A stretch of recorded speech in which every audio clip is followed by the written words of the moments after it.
রুই মাছ তো আমরা অনেকেই অনেকভাবে খেয়ে থাকি, কিন্তু আজকে আমি একদম ঘরোয়াভাবে তৈরি করে দেখাবো লাউ দিয়ে রুই মাছ রান্না। আর লাউ দিয়ে রুই মাছ রান্না খেতে হয় অসাধারণ মজা। লাউ তো পেটের জন্য কিন্তু ভীষণই উপকার, পেটকে ঠান্ডা রাখে। আমি এখানে নিয়েছি বেশ কিছুটা পরিমাণে রুই মাছ, আর নিয়েছি আমি লাউটাকে ঝুরি করে। আমি লাউটাকে ঝুরি করে কেটে ধুয়ে নিয়েছি, সাথে নিয়েছি ৩-৪টা কাঁচামরিচ। আমি লাউটাকে কিন্তু সেম এইরকম ভাবে ঝুরি করেছি, কারণ খুব বেশি মোটাও না আবার খুব বেশি চিকনও না। চলে যাব চুলায়। চুলায় কিন্তু তেল বসিয়ে দিয়েছি, তেলটা আমার গরম হয়ে গেছে। এখন আমি একে একে মাছগুলো দিয়ে কিন্তু উল্টে পাল্টে ভেজে নিব, কারণ এই মাছগুলো একটু কড়া করেই ভাজতে হবে। এই মাছগুলো ফ্রিজে ছিল, কারণ ফ্রিজে থাকা মাছ যদি একটু কড়া করে ভাজা না হয় তাহলে কিন্তু খেতে গেলে ভালো লাগে না। সেই জন্যে আজকে আমি মাছটাকে একটু কড়া করেই ভাজবো। আমার মাছ ভাজা হয়ে গেছে, আমি এখন চুলায় থেকে নামিয়ে নেব। মাছ ভাজা তেলের মধ্যে আমি দিয়েছি একটা শুকনো লঙ্কাকে অর্ধেক করে, আর দিয়েছি হাফ চামচেরও কম গোটা জিরে। ফোড়নটা আমার রেডি হয়ে গেছে, এখন আমি দিয়ে দিব কেটে ধুয়ে রাখা লাউগুলো। আমি দিয়ে দিয়েছি 1 চামচ পরিমাণে লবণ, আর দিয়েছি আমি হাফ চামচেরও কম হলুদের গুঁড়া, মরিচের গুঁড়া, ধনিয়ার গুঁড়া আমার একসাথে মিশানো।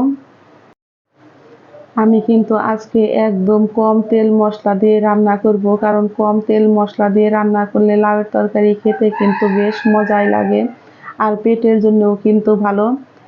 আমি ঢাকনা দিয়ে ঢেকে এইভাবে কিন্তু লাউটাকে বেশ কিছুক্ষণ কষিয়ে নেব।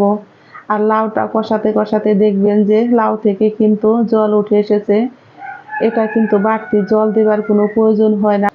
এইভাবে ভালো করে কষিয়ে নিলে লাউটা কিন্তু রান্না করতে সুবিধা হয়, বেশি সময় লাগে না। আমার লাউটা কষানো হয়ে গেছে, এখন আমি অল্প পরিমাণে জল দিয়ে রান্না করে নেব। আমার লাউটা কিন্তু প্রায় সিদ্ধই হয়ে গেছে, দেখুন বন্ধুরা, নরম হয়ে গেছে প্রায় 80%। এখন আমি 5-6 মিনিট একদম হাই হিটে রান্না করে নেব। আমি ঢাকনা দিয়ে ঢেকে 7 মিনিট পর ফিরছি। 7 মিনিট পর বন্ধুরা দেখুন লাউটা কিন্তু আমার একদম এখন রেডি হয়ে গেছে। তরকারিতে বলক চলে এসেছে বেশ কিছুক্ষণ ধরে। এখন আমি দিয়ে দিব মাছগুলো। মাছগুলো দেওয়ার আগে কিন্তু আমি এইভাবে লাউটাকে একটু নেড়ে দেব,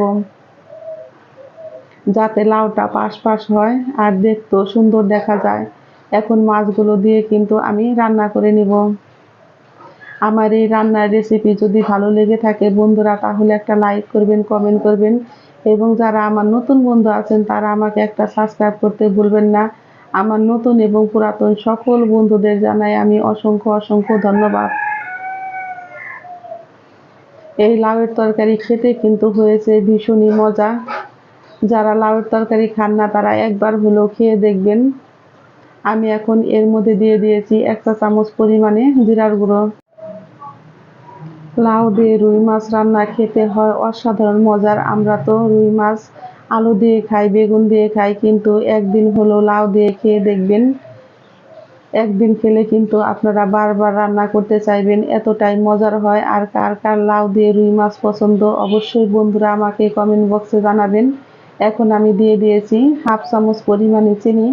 চিনিটা অবশ্যই বন্ধুরা দিবেন, কারণ লাউয়ের তরকারিতে চিনিটা দিলে খেতে বেশ ভালো লাগে। আর আপনারা যদি কেউ চিনি না দিতে চান তাহলে স্কিপ করতে পারেন।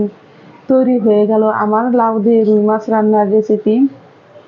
দেখতে যেমন সুন্দর হয়েছে, খেতেও হয়েছে দারুণ মজার। সকলেই ভালো থাকবেন, সুস্থ থাকবেন। আমি আবারও ফিরবো নতুন নতুন কোনো রান্নার রেসিপি নিয়ে। আমার ইউটিউব পরিবারের সকল বন্ধুদের জানাই অসংখ্য অসংখ্য ধন্যবাদ।